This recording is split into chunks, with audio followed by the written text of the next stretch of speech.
오늘 본문 빌립보서 4장 13절은 그리스도인들에게 가장 많이 알려지고 사랑받는 그런 구절 중에 하나입니다.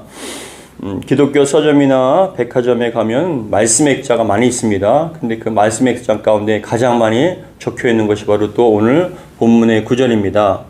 내게 능력 주시는 자 안에서 내가 모든 것을 할 수 있느니라 라는 이 말씀이 많이 적혀져 있고 많이 찾기도 합니다. 각 가정이나 또한 회사에 신방을 가도 크리스찬이면 교회 다니는 분들은 이 말씀의 구절이 많이 붙어 있기도 합니다.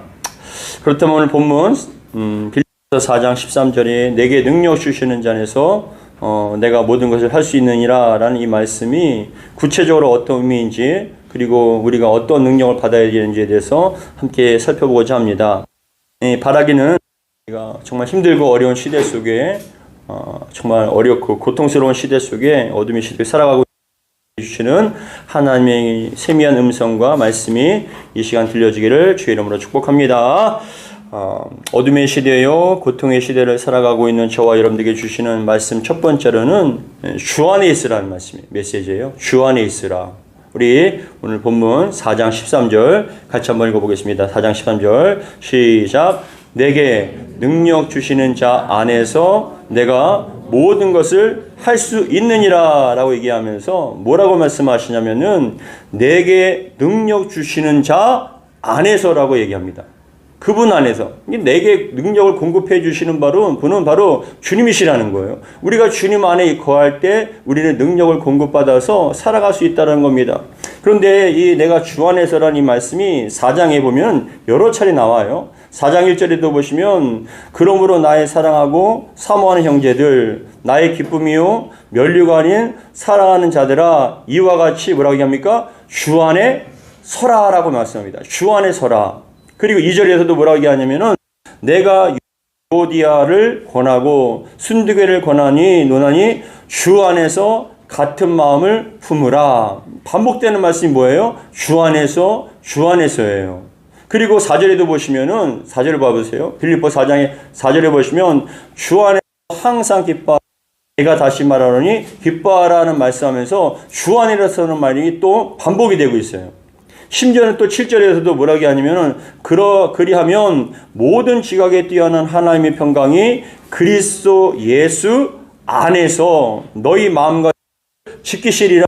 예수 안에서 주 안에서 이 모든 것들이 다 주님 안에서 공급이 되고 주님 안에서 회복이 되어진다는 걸 말씀하고 있지요. 오늘 본문 바로 앞에 4장 10절에서도 또 얘기합니다. 내가 주 안에서 크게 기뻐함은 너희가 나를 생각한 것 같이 이제 다시 싹이 남이니 너희가 또한 이를 위하여 생각은 하였으나 기회가 없었느니라 해서 뭐라고 합니까? 내가 주 안에서 크게 기뻐함은이라고 합니다. 그리고 오늘 본문에서도 말씀하시죠. 뭐라고 합니까? 오늘 본문에 13절 내게 능력 주시는 자 안에서 주 안에서. 근데 이 주 안에서라는 이 단어가 헬라어로 인 크리오스인데 인 엔크리오스라는 것은 뭐냐? 영어로 in the road이에요. in the road. 주님 안에서, 하나님 안에서. 그런데 이게 무엇이냐면 잠깐 머물렀다가 지나가는 것이 아니라 계속 머무는, 연합된 관계 속에서 계속 머무는 그런 상태를 얘기하고 있는 것입니다. 여러분, 저와 여러분들이 주 안에 있을 때 안전하고요. 주 안에 있을 때 생명이 있고요. 주 안에 있을 때 우리는 기뻐할 수 있는 거예요. 아무리 많은 것들을 가지고 아무리 어떤 좋은 환경처럼 보인다 할지라도 주 안에 있지 않으면 그 환경과 상황은 수시로 바뀌거든요. 아침에 다르고 저녁에 달라요. 아침에 평안하다가도 저녁에 힘들어집니다. 근데 이런 모든 환경적으로 상황적으로 모든 요동치고 힘들 그런 상황 가운데 우리가 주님 안에 있을 때 우리는 요동하지 않고 세상과 함께 흔들리지 않을 수가 있다는 것을 성경에서는 분명히 말씀하고 있습니다. 여러분, 주 안에 거하시기를 주의 이름 축복합니다. 우리가 주 안에 있을 때 살 수가 있는 거예요. 마치 우리가 이 안에 여러분들이 보이진 않겠지만 공기가 있어요. 이 안에 공기가 있단 말입니다.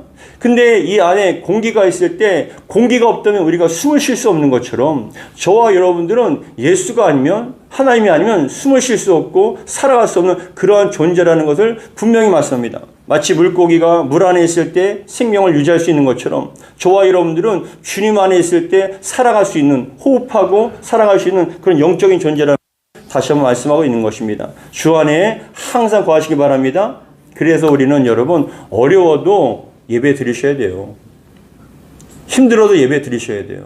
어떠한 상황에서도 예배를 드리셔야 돼요. 그리고 더 나아가서 우리가 어찌됐건 간에 어떠한 상황이건 간에 마음에 시험이 들거나 육신적으로 고통스럽거나 아니면 영적으로 그러면 어떠한 유혹이 있거나 어떠한 힘든 상황이 할지라도 내 몸을 쳐 복종시켜서 그래도 그럼에도 불구하고 예배에 나오셔야 돼요. 예배 나오셔야 돼요. 가장 중요한 것이 목사님 제가 어떤 상황이 돼서 어쩔 수 없이 그냥 인터넷으로 예배 드리겠습니다. 그럴 수 있죠. 근데 그건 한시적인 거예요. 습관이 돼서는 안 돼요. 근데 여러분 참 신기하게도 인터넷이나 방송을 통해서 예배를 드리는 것과 현장에 나와서 예배 드리는 것과 하늘과 땅 차이예요. 이 안에서 주님께서는 거기도 계시지만 이 안에서 강력하게 예배를 통해서 하나님께서 그냥 쏟아부어 주시는 거예요. 공급해 주시는 거예요. 상한 심령들이 이 예배를 통하여서 회복이 되어집니다. 낙심했던 심령들과 흔들리는 심령들과 어려운 심령들과. 그래서 여러분 믿음은 들음에서 난다고 하는데 이 자리에서 예배를 드릴 때 영적으로 우리가 주님 안에 거하게 되는 거예요. 그동안 세상에 살면서 빼앗겼던 마음들과 눌렸던 마음들과 상처받던 심령들, 잃어버렸던 그런 마음들, 사람들이 우리가 주님 안에서 회복이 되어지는데 어떻게 해요? 예배를 통해서 이루어진다고요. 예배하다가 여러분 예배하며 찬양합니다. 기도합니다. 말씀을 듣습니다. 이 모든 것들이 영적으로 지금 하나님께서 공급해 주시는 거예요. 여러분 심령 가운데 하늘의 은혜를 공급해 주시는 거예요. 그래서 여러분들이 죽으나 사나 어떠한 상황 속에서 그럼에도 불구하고 예배를 드릴 때 힘들고 어려울 때 그럼에도 불구하고 예배를 드릴 때 내 몸을 쳐 복종시키며 주님 앞에 나와 예배 드릴 때 자꾸만 여러분 처음에는 힘들었다가 예배 드리기 전에 눌렸다가 예배 드리기 전에 여러분 흔들렸다가 그런데 여러분 예배 가운데 살아계신 하나님 만남을 통하여서 그 영혼이 회복이 되어지시고 힘을 얻게 되고 다시 한번 능력받아서 여러분 이겨낼 수 있는 거예요. 거룩한 주님의 날 이 시간 예배를 통해서 여러분 흐트렀던 심령과 낙심됐던 심령과 눌린 심령과 상처받던 심령들이 여러분 예배를 통해서 회복이 되어집니다. 그 은혜를 받아서 능력받아서 또 월요일날 가서 여러분 토요일까지 세상에 나가서 또 싸워 승리하는 거예요. 힘드니까 새벽 예배 나오고 힘드니까 수요예배 나오고 금요일 예배 나와서 자꾸만 예배를 드림을 통해서 하나님 말씀을 듣는 거예요. 여러분 잊지 마십시오. 인터넷을 통해서 예배 신앙과 믿음을 지킨다고 하지만 한계가 있어요. 이 현장에서 여러분과 1대1 만남을 통해서 그 여러분들의 표정과 여러분들의 그런 영적 상태를 바라보면서 말씀을 듣고 예배를 드리는 건 여러분 하늘과 땅 차이라고요. 목회자는 여러분 말씀을 전할 때 여러분들이 얼굴의 상태와 영적인 상태를 직감하고 있고 여러분 그것을 여러분 경험할 수가 있는 거예요.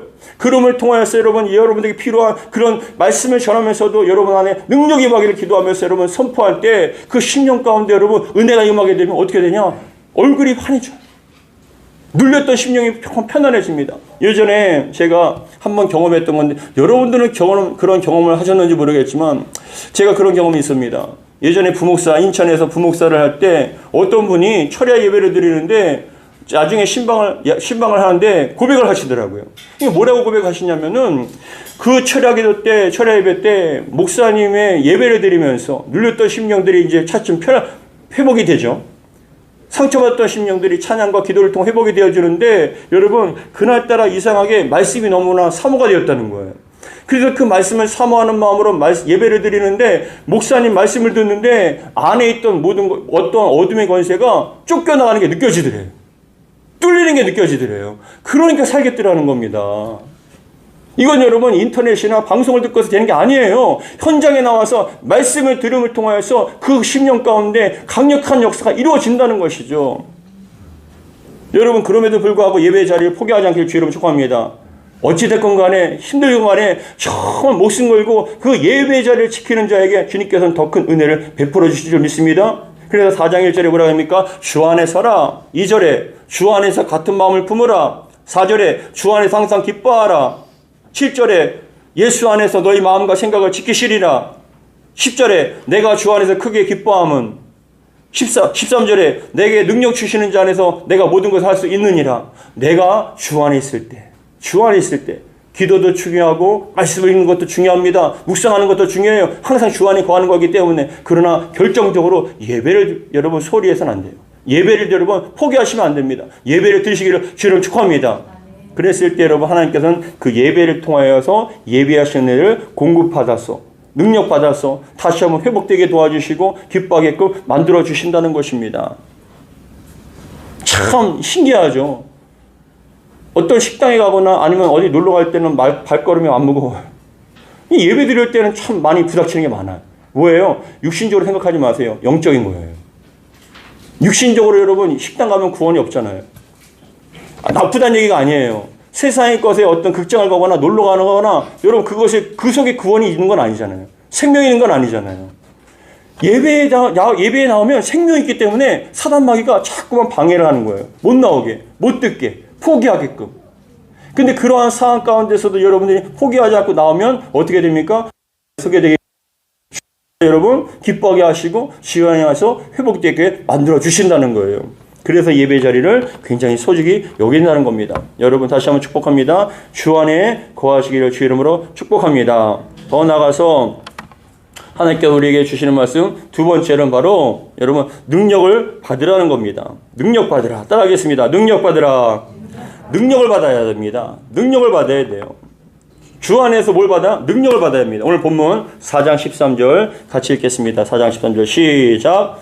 내게 능력 주시는 자 안에서 내가 모든 것을 할 수 있느니라. 이게 여러분 역설적이게 어떤 말씀인지 아세요? 내게 능력 주시는 자 안에서 능력을 받아서 모든 일을 감당하는 거잖아요. 반대로 주님께서 능력을 주시지 않으면 감당할 수가 없어요. 능력을 주시는 분은 하나님이셔요. 근데 우리가 주님 안에 있을 때 능력 주시는 분께서 우리에게 공급해 주셨을 때 우리는 여러분 능력을 받아서 그것을 감당하는 거예요.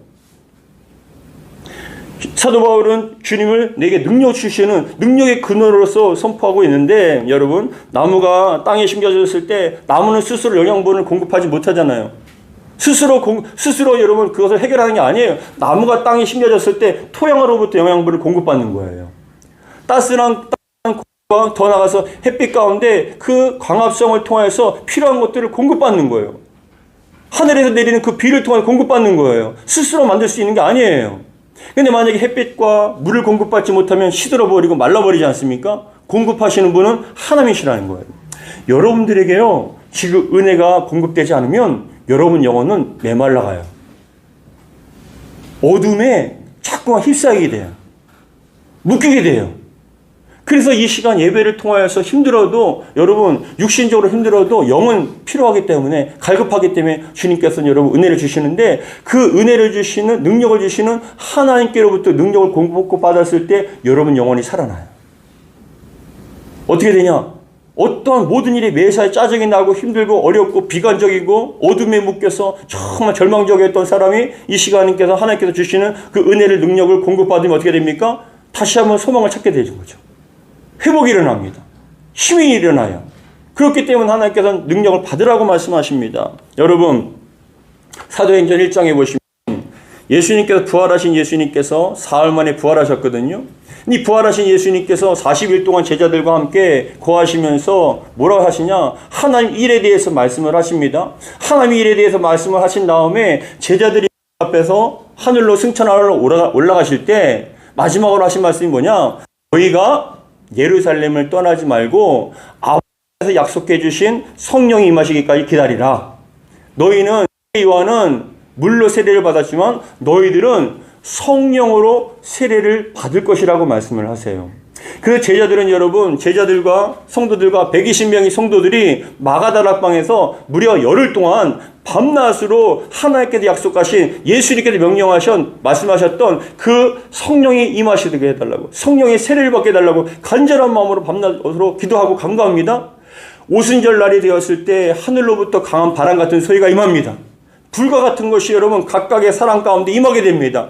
성령이 임하시니까 여러분 어떻게 되냐? 방언을 하게 되고 그때부터 능력을 받게 되는 거예요. 믿음이 없는 게 아니에요. 믿음이 있습니다. 근데 여러분 잘 봐보세요. 베드로도 믿음이 있었을까요? 없었을까요? 예수 믿는 믿음이 있었죠. 예수님을 위해서 목숨 걸기로 여러분 작정했어요. 근데 잘 봐보세요. 예수님께서 겟세마네에서 동산에서 기도를 하신 다음에 네가 나를 부인할 것이다 라고 말씀했을 때 베드로가 뭐라고 얘기했나요? 주여 죽을지언정 다른 사람은 부인한다 할지라도 저는 절대로 죽을지언정 부인하지 않겠습니다. 주님을 따르겠습니다 라고 얘기했습니다. 그게 저를 봐보세요. 거짓말일까요? 입에 발린 말일까요? 진심이었을까요? 진심이었어요. 베드로의 마음은 정말 주를 위해서 죽는 게 진심이었다고요. 거짓말이 아니에요. 입에 말린 말이 아니에요. 듣기적으로 한 얘기가 아니에요. 진심이에요. 근데 여러분 베드로가 그렇게 진심으로 고백을 했는데 막상 예수님을 잡으러 온 군인들을 봤을 때 그 창을 들고 검을 들고 예수님을 포박하기 위해서 온 그런 사람을 봤을 때 베드로가 어떻게 했습니까? 겁이 나 도망갔어요. 그래도 예수님을 사랑하는 마음으로 쫓아가서 어떻게 되실까 궁금해서 가는데 그 조그만 아이가 여러분 추운 날이었기 때문에 불을 쬐고 있는데 그 맞은편에서 어떤 여자아이가 당신 예수님의 제자 아닙니까? 예수님의 제자 아닙니까? 라고 얘기하니까 베드로가 뭐라고 했나요? 저주까지 하면서 나는 예수를 모른다라고 얘기했어요. 여러분 육신의 결단과 결심은요 너무나 연약해요. 보잘것없어요. 지금 여러분들이 주님의 뜻대로 산다고 아무리 얘기해도요 소용없어요. 악한 영이요 마귀가 사단이요 더러운 귀신이 여러분 안에 들어가서 마음을 어지럽히고 악한 생각을 심어주면요 또 그렇게 쫓아가게 되어 있어요. 악한 말을 하게 되어 있고요 또 주님을 배반하게 되어 있어요. 그래서 주님께서 말씀하시기를 너희들에게 믿음은 있지만 능력이 없다는 거예요. 이겨낼 능력이 없다는 거예요. 그래서 성령의 세례를 받아야 된다는 것이죠. 그런데 주님의 말씀과 같이 예수님의 말씀과 같이 성령 세례를 받았습니다. 성령의 정말 충만함을 받았습니다. 성령의 충만함을 받으니까 능력을 받은 거예요. 그러니까 여러분 베드로가 일어나서 말씀을 선포하는데 여러분 3,000명이 돌아오고 5,000명이 돌아오는데 베드로를 향해서 사람들이 여러분 대제사장과 제사장들이 바리새인들이 그 베드로를 잡아다가 위협을 합니다. 너 예수를 갖다 증거하면은 잡아놓겠다. 죽이겠다. 어떻게 하겠다. 옛날에 베드로 같았으면 어떻게 했을까요? 또다시 여러분 굴복했겠죠. 근데 성령이 임하시니까 권능을 받으니까 어떻게 되냐? 죽이면 죽이라는 거예요. 두렵지 않다는 거예요. 난 죽어도 천국 가기 때문에 그건 여러분 그건 두렵지 않다는 거예요. 내가 하나님의 말을 따르는지 너희들이 말을 따르는지 말아. 예수를 증거하는 건 하나님의 뜻이다 하면서 여러분 담대하게 이겨냈다는 거예요. 지금 여러분들이 아무리 믿음이 있다 할지라도 능력이 없으면 끌려가게 되어 있어요. 여러분들이 지금 믿음이 있는 것처럼 보이지만 정말 성령의 충만함과 권능을 받지 않으면 여러분들은 감당할 수가 없다고요. 그래서 성경은 뭐라고 하냐? 능력을 받으라는 거예요. 주 안에서 능력을 받으라는 겁니다. 여러분 주님 안에서 능력 받기를 주의 이름으로 축복합니다. 그래서 오늘 13절에 뭐라고 얘기하냐? 다시 한번 같이 읽겠습니다. 13절 시작. 내게 능력 주시는 자 안에서 내가 모든 것을 할 수 있느니라. 능력 주시면 감당하는 거예요. 능력 주시니까 여러분 감당하는 거예요. 여러분 지금 여러분들도 봐보세요. 삶이 얼마나 힘듭니까? 얼마나 어렵습니까? 여러분 인생의 장애물과 암초가 한두 개입니까? 육신적인 질병뿐만 아니라 물질의 어려움과 여러 가지 도전과 시험, 낙심된 일들이 한두 가지입니까? 그런데 그 모든 것들을 여러분 스스로 이겨내려고 하지만 마음이 한번 상하면 회복될 수가 없잖아요. 근데 누가 주십니까? 주님께서 주님이 사랑한 자녀에게 능력을 공급해 주시니까 또 감당이 되는 거예요. 지옥 같은 그 상황 속에서, 지옥 같은 가정 속에서, 정말 흔들리는 그런 어려움 속에서도 주님께서 능력을 주시니까 또 감당하고 소망을 갖고 또 이겨나가는 거예요. 그렇기 때문에 저와 여러분들은 주님 안에 있어야 됩니다. 죽어도 살아도 주님 안에 있고 더 나아가서 주님께서 주시는 능력을 날마다 공급받아야 될 줄 믿습니다. 그래서 여러분 다시 한번 우리 13절 같이 읽겠습니다. 시작. 내게 능력 주시는 자 안에서 내가 모든 것을 할 수 있느니라. 내게 능력을 주시는 분은 주님이시고요. 그분의 안에 거할 때 그분께서 주시는 능력을 받아서 우리는 모든 것을 감당할 수 있다라고 분명히 말씀을 합니다. 그렇다면 여러분 우리가 능력 주시면서 모든 것을 감당할 수 있는데 그렇다면 구체적으로 어떤 능력을 우리가 공급받아야 될까요? 우리가 능력을 달라고 기도해야 합니다.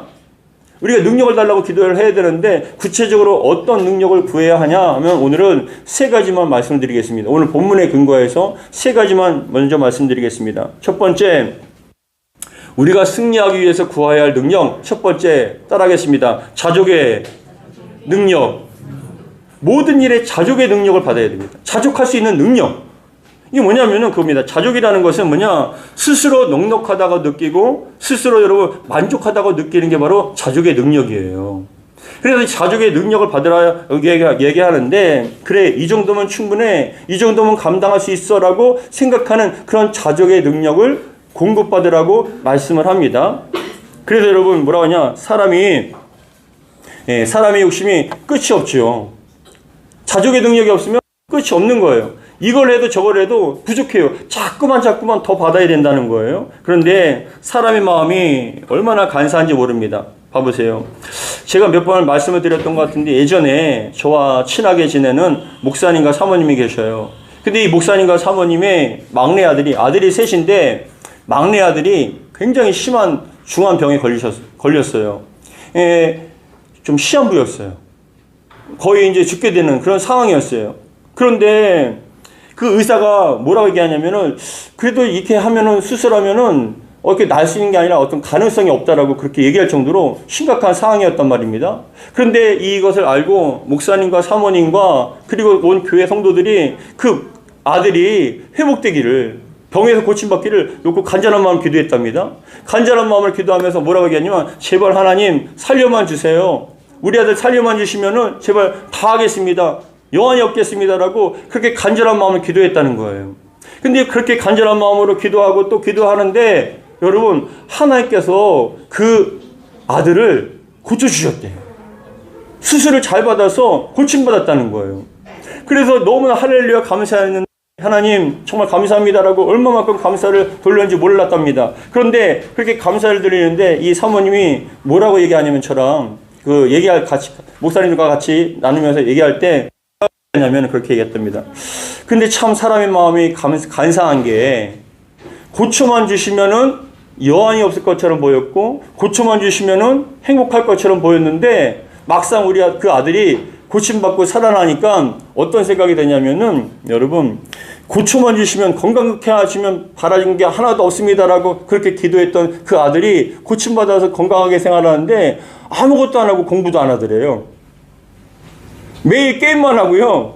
그냥 뭐 아무것도 안 하더래요. 근데 맨 처음에는 그래도 우리 이쁜 새끼, 내 새끼 사랑만 줘서 고맙다라고, 그렇게 건강한 것만 해도 너무 행복하다라고 생각했던 그 아들이요, 점점점 게임만 하고 공부도 안 하고, 그때는 고등학교였다니까요. 그렇게 생각했던 그 아들이 점점점 시간이 가면 갈수록 공부도 안 하고 게임만 하고 아무것도 안 하니까는 어떤 마음이 들었냐면은 그런 생각이 들더랍니다. 꼴보기 싫더랍니다.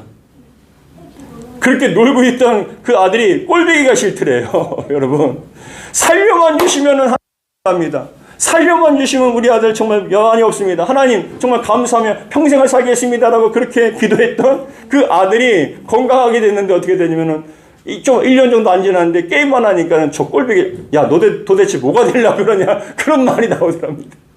뭐예요? 여러분, 자족함이 없다는 거예요. 여러분들 지금 마찬가지일 겁니다. 여러분들이 만약에 지금 어떠한 위급한 상황이란 말입니다. 어려운 상황이에요. 정말 급박한 상황이에요. 여러분들은 마음에 그럴 겁니다. 하나님, 이 문제만 해결해 주시면 저는 여한이 없겠습니다.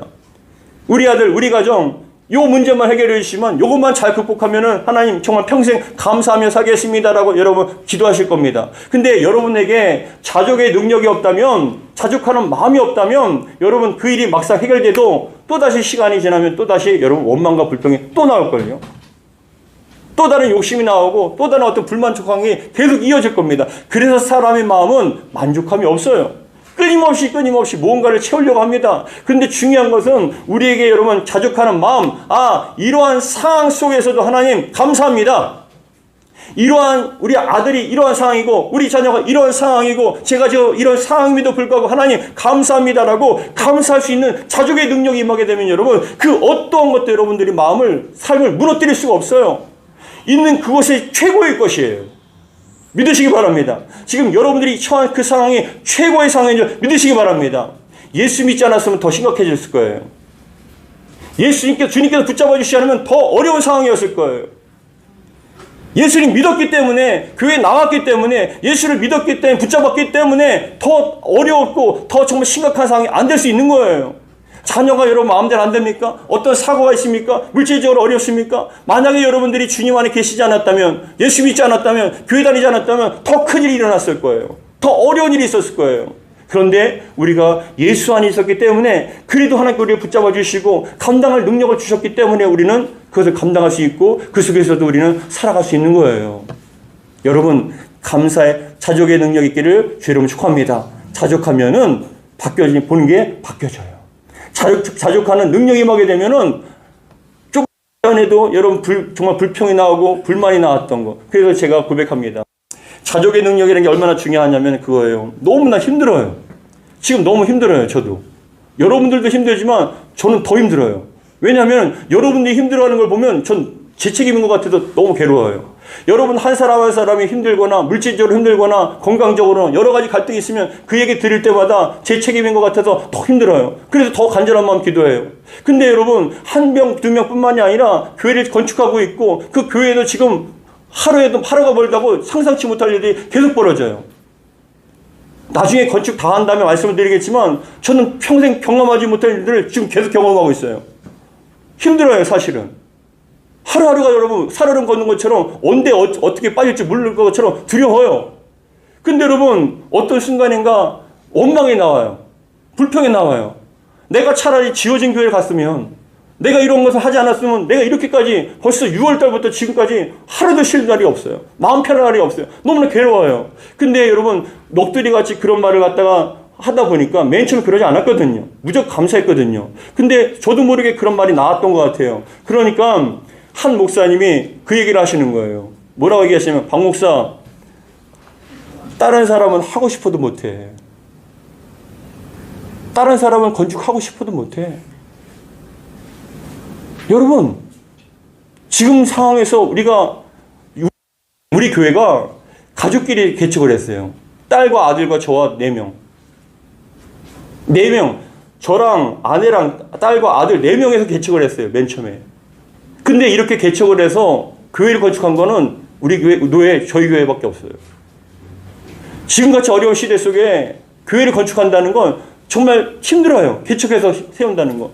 그래도 여러분 몇십 년 된 교회, 성도가 많은 교회, 재정이 있는 교회는요, 재건축을 하거나 또 다시 할 수 있죠. 근데 옛날 같지 않거든요. 70년대, 80년대처럼 그런 상황이 아니에요. 지금은 땅값만 해도 한 평에 3천만 원이 넘는, 여기만 해도 4천만 원이 넘는 그런 어려운 상황이에요. 100평만 줘도 30억, 건물을 지면 50억, 60억, 70억이에요. 엄두를 못 내요. 개척해서 어떻게 그런 걸 감당합니까? 근데 여러분, 제가 그렇게 하면서 너무 힘들다 보니까 저도 모르게, 왜 이렇게라고 그런 마음이 들었을 때 그 목사님께서 하신 얘기가, 박 목사, 지금 박 목사가 고민하는 것 그 자체가 감사할 일이야. 고민하는 것 자체가 감사할 일이야. 여러분들 삶은 어떻습니까? 지금 원망하는 것이 그래도 있기 때문에 원망하지 않습니까? 다른 사람에 비해서 그래도 여러분 감사할 것이 얼마나 많지 않습니까? 근데 그게 보여지지 않고 자꾸만 불평한 것, 모자란 것이 나오다 보면 원망이 나온다고요.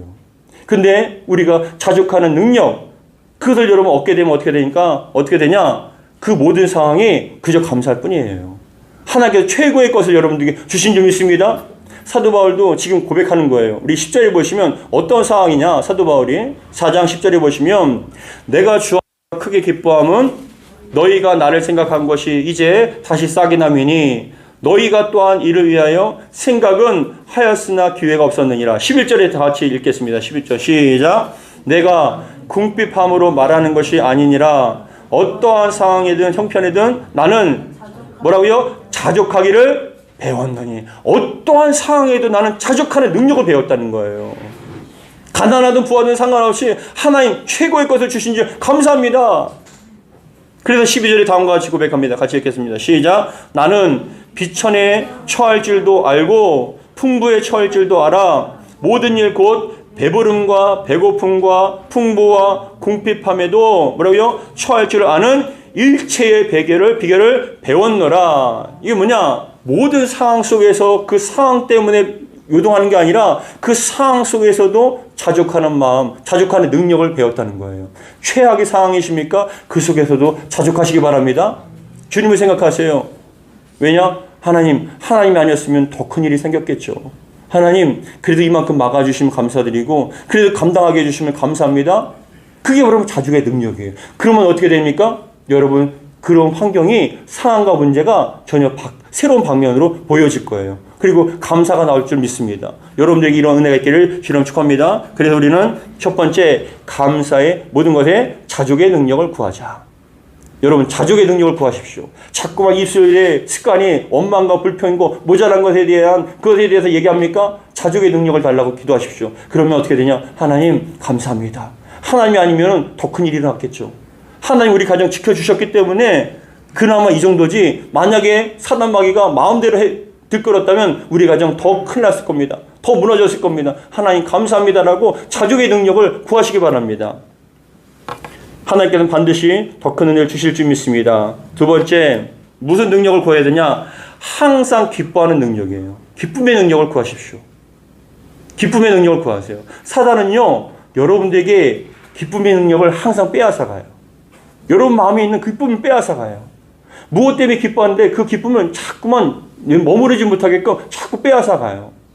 그래서 여러분, 사단 마귀는 오늘 사자와 같이 산길차를 찾아다니며 자꾸만 찾아다니는데, 오늘 본문에 앞에 보면 4장 4절과 10절 같이 읽겠습니다. 4절과 10절 같이 읽겠습니다. 시작. 4절 시작. 주 안에서 항상 기뻐하라. 내가 다시 말하노니 기뻐하라. 10절 말씀 읽겠습니다. 시작. 내가 주 안에서 크게 기뻐함은 이라고 합니다. 내가 뭐라고 합니까? 4절에 주 안에서 항상 기뻐하라. 내가 다시 말하노니 기뻐하라. 기쁨이 여러분에게 능력이고 사명인 줄 믿습니다. 최악의 상황에서 기뻐하십시오. 기쁨을 막으세요. 그러면 여러분, 그 속에서 기쁨이 또 원인이 또 보여진다는 거예요. 그 신기하죠? 원망하면 하나씩 원망인데, 그래도 하나님, 아유, 감사합니다. 얼마나 더 큰 것을 주시려고 이렇게 큰 건 안 주십니까? 말씀드렸죠? 하나님의 축복의 선물은요, 고난이라는 것을 포장을 해서 우리에게 주셔요.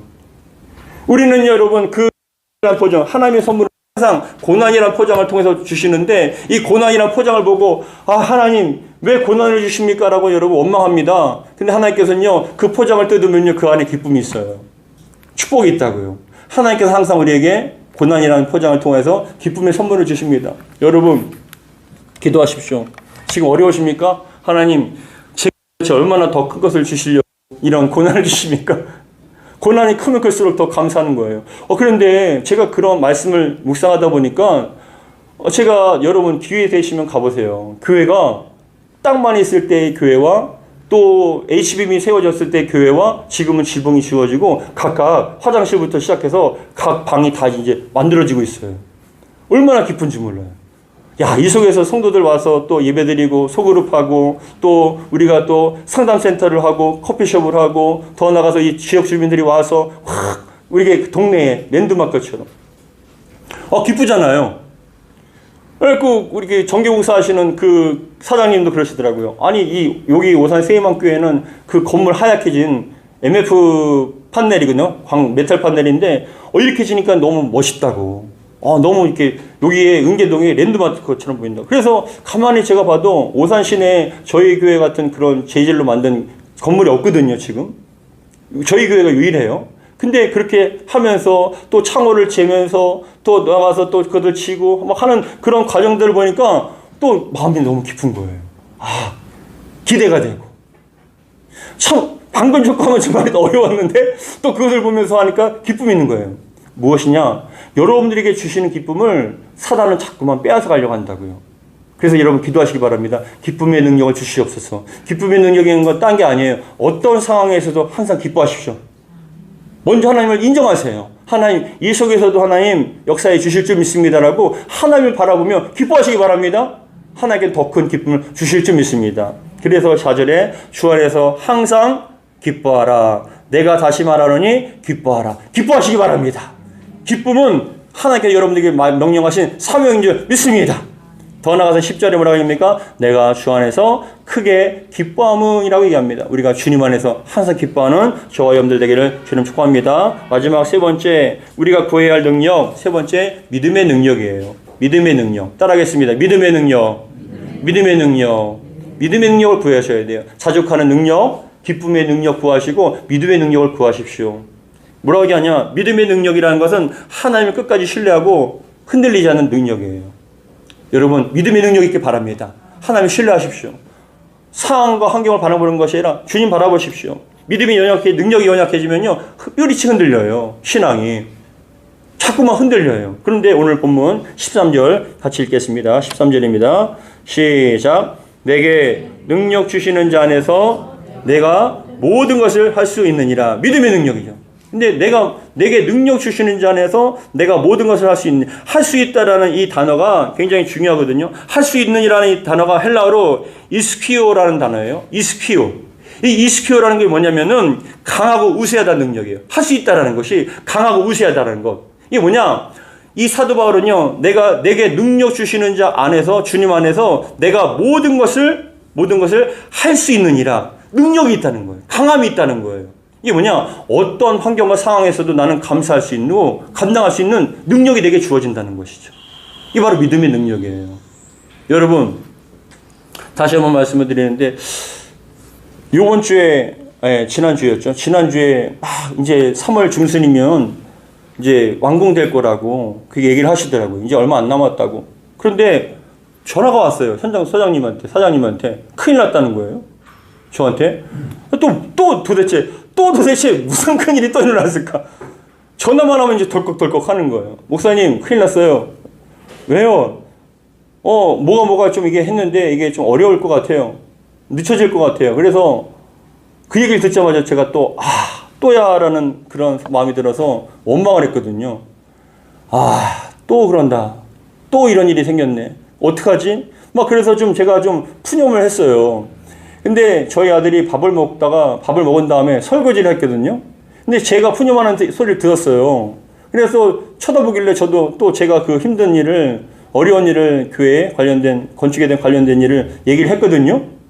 근데 그 아들이 전혀 아무렇지도 않게 뭐라고 얘기하냐면, 아빠, 그거 생명과 관련된 거니까 잘하는 게 맞잖아. 그런 거예요. 생명과 관련된 거니까 그걸 더 조심하게 하는 거 맞잖아. 그리고 또 뭐라고 얘기하냐면은, 그걸 시공하기 전에 알았으니까 그걸 보완한 다음에 시공하는 게 오히려 감사한 거 아니야? 라고 얘기를 하더라고요. 여러분 어떠세요? 시공 다 한 다음에 그거 다시 다 뜯어내고 또 하려면 또 더 던져지겠죠. 돈이 더 들겠죠. 기간이 더 늘어지겠죠. 근데 저는 하도 많이 그런 일이 생기다 보니까 순간적으로 또라는 마음에 보이지 않았던 거예요. 감사할 일이 보이지 않았던 거죠. 그래서 이거 또 이런 일이 생겼네라고 그렇게 했는데 전혀 예상치 못하게 생명과 관련된 거니까 중요하게 그게 하는 게 한 다음에 뜯어서 하는 것보다 시공하기 전에 먼저 시공을 하고 하는 게 맞지 않냐고 이게 아무렇지도 않게 얘기하는데 그 속에 마치 발람이요 나귀를 타고 가다가 천사를 보고 나귀가 여러분 발람한 못 가게 만들고 벽에다가 여러분 지졌지 않습니까? 저희 아들이 믿음이 있지는 않은 것 같은데 평상시에 기도도 많이 하는 것 같지 않은데 그 순간만큼은 주님의 음성으로 들려지더라고요. 그 순간만큼은 주님의 음성으로 들렸어서 아차 싶더라고요. 그래서 제가 회개했어요. 하나님, 믿음 없으면 용서하여 주시옵소서. 기도하니까 생각해보니까 맞아요. 다 공사한 다음에 다시 뜯고 다시 공사하면 더 시간 걸리고 비용도 더 들고 더 큰일이 생길 수 있어요. 근데 다른 건물은요 지금 그렇게 하는 데도 많대요. 그래서 알려준 거예요. 정보를. 그렇게 하기 전에 그걸 하라. 알려준 거예요. 그러니까 저는 그냥 해야 될 일만 보여지니까 원망이 나오는데 아들이 그 얘기를 하니까 순간적으로 주님의 음성으로 들려져서 제가 회개했어요. 하나님, 믿음 없음을 용서하여 주옵소서. 하나님께서 하시는 일을 제가 함부로 판단하고 믿음 없게 그냥 그렇게 행동을 했습니다. 생각을 했습니다라고 회개가 나오더라고요. 여러분, 믿음의 능력을 구하시기 바랍니다. 어떠한 상황이든지 주님께서 함께 하시고 더 좋은 것을 주시기 위한 과정인 줄 믿습니다. 그 고난과 어려움을 보지 마시고 그런 어떤 돌아가는 거다라고 원망하지 마시고 여러분들이 있는 그 장애물을 보지 마시고 그 장애물 위에 계신 하나님을 보십시오. 그럼 하나님께서는 여러분들을 선한 길로 이끌어 주시고 더 좋은 것으로 채워 주실 줄 믿습니다. 저는 은혜를 받았어요. 이번 주에. 그래서 감사하는 마음으로 하나님께 회개하고 그 다음날 가서 보니까 또 나름대로 또 준비를 하고 계시더라고요.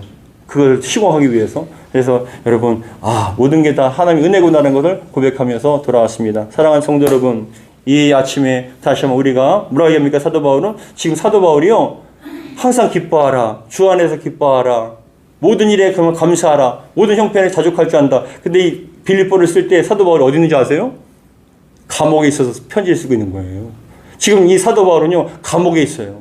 그 지하 감옥, 그 정말 매맞고 힘들고 지치고 정말 마음에 어둠이 가득 찰 수 있는 그런 환경 속에서 감사하라. 왜요? 왜 감사합니까? 주님을 생각하니까 감사한 거예요. 주님 안에 있으니까 감사한 거예요.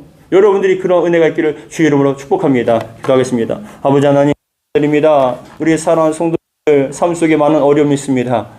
그걸로 말미암아 정말 어렵고 힘들고 슬퍼하며 낙심하기도 합니다. 그런데 하나님 우리에게 자족의 능력을 허락해 주시옵소서. 모든 일에 하나님을 인정하게 도와주시고 하나님 아니면 더 큰 일이 벌어질 수도 있고 더 큰 사고가 날 수도 있고 더 큰 어려움이 있을 수도 있는데 하나님께서 우리에게 좋게 막아주셨기 때문에 더 좋은 것을 주셨기 때문에 우리는 그것을 감당할 수 있음을 고백하며 하는 능력을 허락해 주시고 우리 마음에 있는 그 기쁨을 빼앗아 가려고 하는 사단 마귀에게 빼앗기지 않게 하시고 그 기쁨의 능력을 날마다 지켜낼 수 있도록 도와 주시옵소서. 더 나아가서 아버지 하나님 간절한 마음을 기도합니다. 어떠한 상황 가운데 하나님을 신뢰합니다. 믿습니다. 믿음의 능력을 허락해 주시옵소서. 그로 말미암아 우리에게 내게 능력 주시는 전에서 내가 모든 것을 감당할 수 있다는 이 고백과 같이 주여 어떤 상황에서도 우리가 주님께서 주신 그 은혜와 능력 주님 안에서 잘 극복하고 감당하며 승리할 수 있도록 도와 주시옵소서. 우리 주 예수 그리스도 축복하며 기도합나이다. 아멘.